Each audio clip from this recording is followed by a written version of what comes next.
நண்பர்களே, இங்கே பாருங்கள், குட்டி நாய், 2 குட்டி நாய் எவ்வளோ அழகாக க்யூட்டாக இருக்குது பாருங்கள். அதோடைய அம்மா பார்த்திங்கன்னா பக்கத்துலேயே படுத்துட்ருக்கு. இப்போ தான் காலையில் ஏஞ்சிருக்கு. குட்டிங்க இவ்வளோ நேரம் தூங்கிட்டு இருக்குது. பாருங்கள், அதோடைய அம்மா. இந்த அம்மாவுக்கு வந்து யாரோ 2 பேர் வந்து காலை உடச்சிட்டாங்க. அதனால் ரொம்ப சோகமாக படுத்துட்ருக்கு.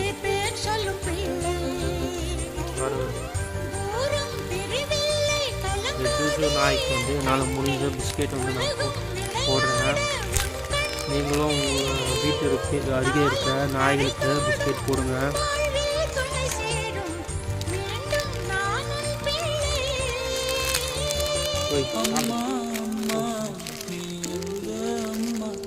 நண்பர்களே, இந்த மாதிரி பிஸ்கெட் போடுங்க நாய்களுக்கு.